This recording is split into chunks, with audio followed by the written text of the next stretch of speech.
Kwa masikitiko makubwa, nitoe tena pole kwa wazazi wenzangu waliopoteza vijana wao na kwa Tanzania wote tuliopoteza ndugu na jamaa zetu.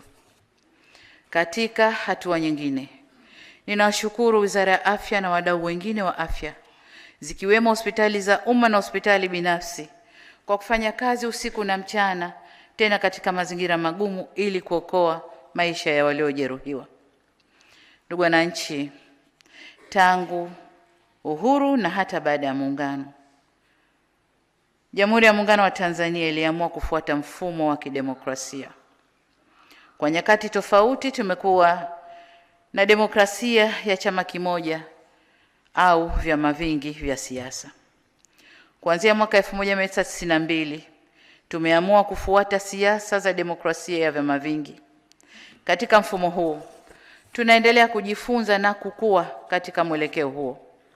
Nakumbuka Mwalimu Nyerere katika hotuba yake ya Juni 1991 akiwa jijini Rio de Janeiro kule Brazil alisema, na hapa nanukuu, kwamba demokrasia sio chupa ya Coca-Cola ambao unaweza kuiagiza. Demokrasia inapaswa kuendelezwa kulingana na nchi yenyewe. Hii ndiyo imani yetu. Mwisho wa kunukuu. Kwa maneno mengine, demokrasia haina budi kujengwa kwa kuzingatia mazingira ya nchi na muhimu zaidi, mila na tamaduni za nchi husika. Sasa nasi kama nchi tuachwe tujenge demokrasia yetu kwa misingi yetu, mila na desturi zetu. Ndugu zangu, mliponikabidhi dhamana ya kuongoza nchi hii, nilibaini kuwepo kwa changamoto katika mfumo wa demokrasia na siasa za vyama vingi hapa nchini. Kulikuwa na malalamiko mengi kutoka kwa wadau wa siasa na wadau wengine kuhusu kunyimwa kwa uhuru wa kisiasa, uhuru wa kujieleza na changamoto katika mifumo ya uchaguzi. Kupitia falsafa ya R4, yani maridhiano, ustahimilivu, mabadiliko na kujenga upya, R4 kwa Kiingereza, nilichukua hatua kadhaa ikiwemo kuundwa kwa kikosi kazi cha kushughulikia masuala ya kidemokrasia ya vyama vingi vya siasa nchini, kufanya majadiliano na wadau wa siasa yaliyosababisha kufanyika kwa marekebisho ya sheria kadhaa zinazohusu chaguzi zetu, lakini pia zinazohusu vyama vyetu vya siasa na msajili wa vyama hivyo. Hatua nyingine zilizochukuliwa ni pamoja na kuruhusu na kupanua wigo wa kufanya shughuli za siasa na kukuza uhuru wa vyombo vya habari. Pamoja na hayo, bado kuna mambo kadhaa ya kufanyiwa kazi katika mawanda ya siasa, ikiwemo suala la mabadiliko ya katiba. Kama mnavyofahamu na kama nilivyoahidi, tumepanga kukamilisha mchakato huu katika kipindi hiki cha pili cha awamu ya 6, na ni suala la kipaumbele kwenye ilani ya uchaguzi ya Chama cha Mapinduzi. Kwa upande mwingine, tume imebaini kuwepo kwa malalamiko yanayohusu uwajibikaji wa baadhi ya viongozi na watumishi wa umma katika kushughulikia changamoto na kuwahudumia wananchi. Aidha, zipo tuhuma zinazohusu maadili ya viongozi, kiwemo rushwa, badhirifu na matumizi mabaya ya rasilimali za umma. Swala la ajira kwa vijana, kutokuwa na mazingira rafiki ya biashara na uwezeshaji wa wananchi kiuchumi nayo yameibuliwa. Ripoti pia imegusia kazi ya udhibiti wa vurugu na urudishaji wa hali ya usalama nchini iliyofanywa na vyombo vya ulinzi na usalama. Vile vile zimebainishwa changamoto zilizojitokeza na kupendekezwa hatua za kuchukuliwa ili kuongeza ubora wa kazi za ulinzi wa nchi na usalama wa raia wetu. Waheshimiwa viongozi na ndugu wananchi, kwa hakika katika safari yoyote ya maendeleo, changamoto haziepukiki na hatuna budi kuzikabili kwa nguvu ya pamoja. Kimsingi, dhana halisi ya maendeleo ni kuzikabili na kuzitatua changamoto ili tuweze kusonga mbele. Hili ni jukumu letu sote, upande wa serikali, sekta binafsi na wananchi wote kwa ujumla wetu. Si jambo la busara hata kidogo kuzigeuza changamoto hizi kuwa ni sababu ya kufanya vurugu na uharibifu na uhalifu. Changamoto kama hizi na zaidi ya hizi zipo kwenye nchi nyingi duniani, hata nchi zilizoendelea.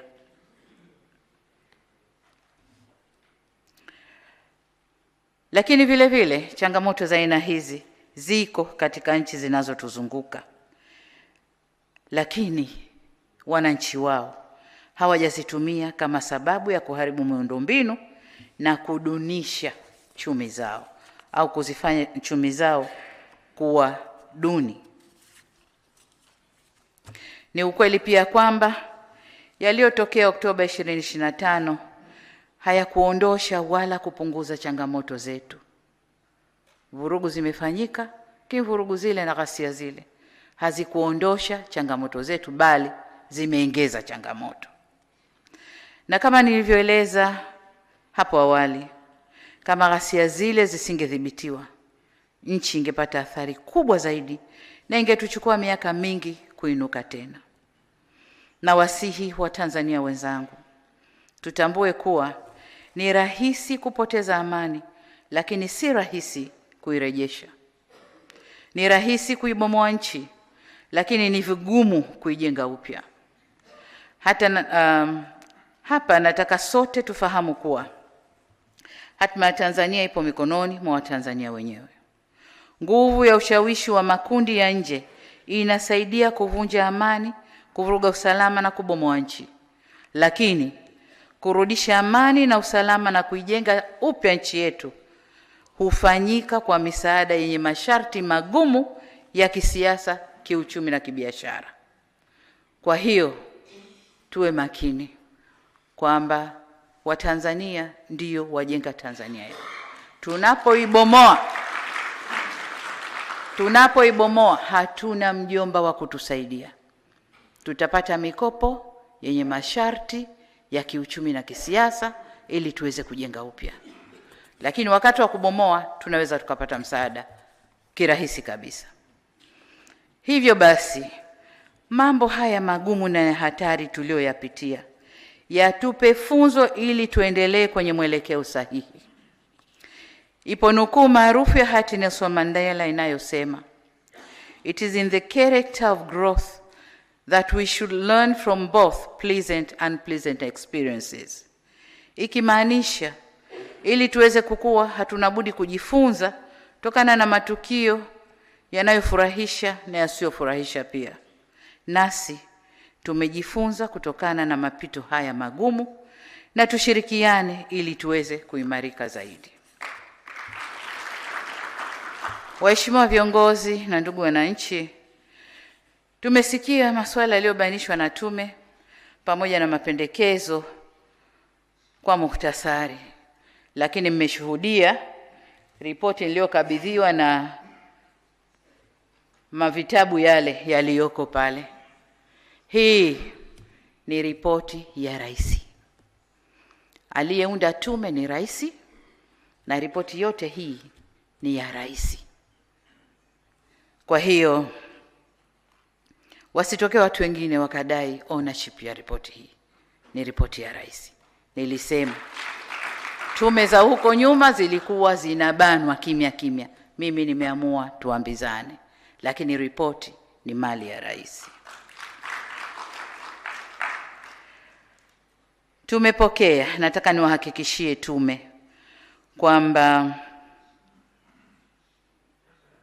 tumepokea mapendekezo yote yaliyowasilishwa na tutakayoyasoma kwenye makabrasha yale, na tutaanza kuyafanyia kazi mara moja. Katika hatua hii nitoe wito kwa Watanzania wenzangu, tuungane kwa pamoja kulirejesha taifa letu kwenye misingi yake. Na katika kuakisi mapendekezo ya taarifa ya tume, serikali itachukua hatua za haraka zifuatazo. Kwanza, katika muda mfupi ujao itaundwa tume ya maridhiano, lakini kwanza tutakwenda mapendekezo ya tume kufanya upelelezi wa kina wa yale ambayo tume wameyabainisha. Lakini katika muda mfupi ujao tutaunda tume ya maridhiano ikijumuisha wadau wote muhimu itakayosimamia na kuongoza majadiliano na maridhiano ili kuziba mianya na migawanyiko iliyopo na kurejesha umoja na mshikamano wa kitaifa. Naomba nikumbushe kuwa nia ya kuwa na tume ya maridhiano ilikuwepo hata kabla matukio ya Oktoba 25, na ni moja ahadi zangu nilizoziahidi kutekeleza ndani ya siku 100 za kwanza. Hata hivyo, kwa bahati mbaya, ghasia zilizotokea Oktoba 25 zimechelewesha utekelezaji wa ahadi hiyo, kwa kuwa hata hadidu za rejea za tume ile ambazo nilitayarisha sasa zitapaswa kubadilika kuendana na mazingira yaliyopo sasa. La pili tutakalofanya ni baada ya tume ya maridhiano kuwasilisha ripoti yake, maoni na mapendekezo yatakayowasilishwa ndio yatakayoelekeza au yatakayoelekezwa kwenye mchakato wa kurekebisha katiba ya nchi. Tatu, kwa kuwa ripoti imebainisha kuwepo kwa viashiria vya jinai kuhusu matokeo yale, tutaunda kama nilivyosema chombo maalum cha upelelezi kwa maana criminal investigation kwa ajili ya kufanya kazi iliyopendekezwa na tume. Ripoti ile au chombo kile kitaangalia masuala yaliyobainishwa na kubaini waliohusika katika kupanga, kuratibu na kufadhili matukio ya ghasia au vurugu. Lakini vile vile watajielekeza kubaini wahusika wa matukio ya uhalifu, kwa sababu kuna vurugu, kuna na uhalifu. Kuna wale wote ambao walikuwa wanavunja maduka, kuvamia na kuiba, tajielekeza huko. Kwa bahati nzuri picha zipo zitatuongoza kwenye mambo hayo. Lakini pia tume au chombo kitakachoundwa kitaangalia kwa undani vifo vya watoto na kushughulikia swala la madai ya miili ambayo haijapatikana. Tume hii itajielekeza huko pia. Tume itajielekeza pia kwenye masuala ya wanaodaiwa kutekwa na ambao taarifa zao hazijapatikana. Vile vile walioathirika nje ya eneo la vurugu. Tume itaangalia maeneo yote au hicho chombo kitaangalia maeneo yote haya. Jambo la 4 tutakalofanya ni serikali itaweka utaratibu wa kugharamia matibabu ya majeruhi wa ghasia ambao bado wanahitaji matibabu. Vile vile itagharamia vifaa saidizi na viungo bandia kwa waliopata ulemavu wa kudumu ili waweze kuyamudu mazingira yao ya kila siku.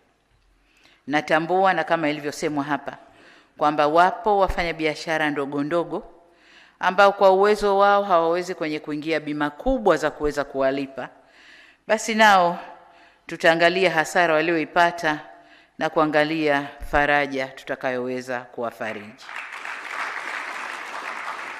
Jambo la 5, navielekeza vyombo vya ulinzi na usalama kuendelea kutekeleza majukumu yake ili kuhakikisha nchi inaendelea kuwa salama.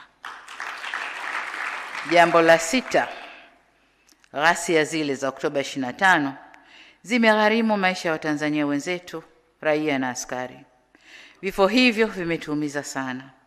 Tuelekeze mioyo yetu kwa Mola wetu.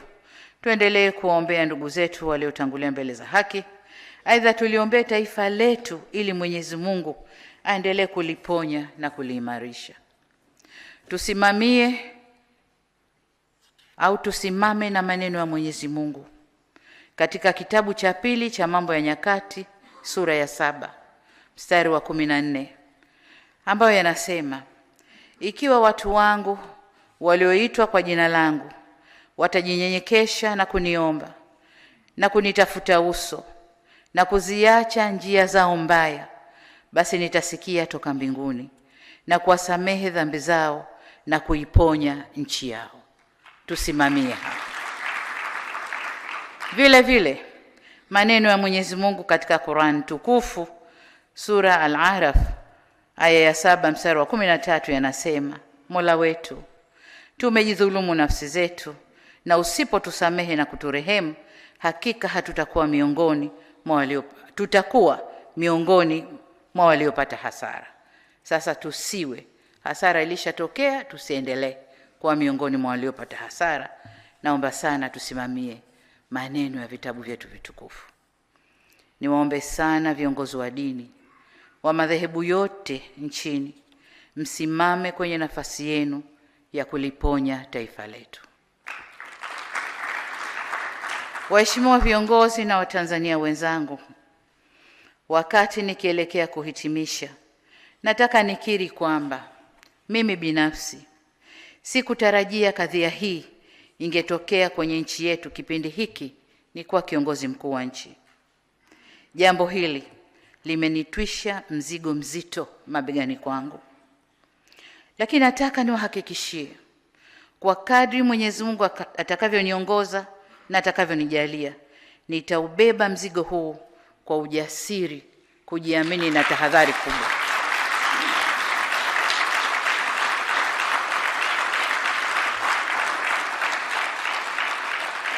Naomba nirudie hapo. Kadri Mwenyezi Mungu atakavyoniongoza na kunijalia, nitaubeba mzigo huo kwa ujasiri, kujiamini na tahadhari kubwa.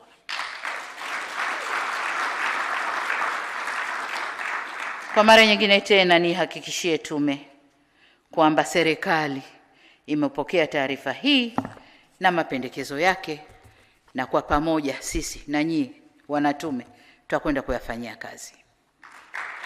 Mapendekezo mlioyatoa ni dawa ya kuliponya taifa letu, na kwa ladha yoyote iliyo dawa hiyo, lazima dawa inywewe ili tupoe. Mapendekezo hayo tafanyia kazi ipasavyo, tafanya marekebisho ya mambo yaliyobainishwa kuwa na dosari, taimarisha pale penye udhaifu, bila kuacha kuwajibika pale penye ulazima wa kuwajibishana. Katika hili, serikali inahitaji msaada wenu, ndugu zangu wa Tanzania. Tuweke juhudi za pamoja kwa werevu na ujasiri na kusema never again, yasijirudie.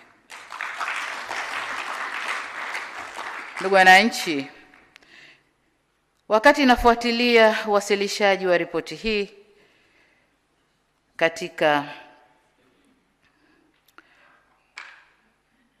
nilisikia sentensi inayosema tunamtaka Samia wetu tunayemfahamu, as if kwamba nilipoingia alikuwa Samia mwingine na sasa ni Samia mwingine.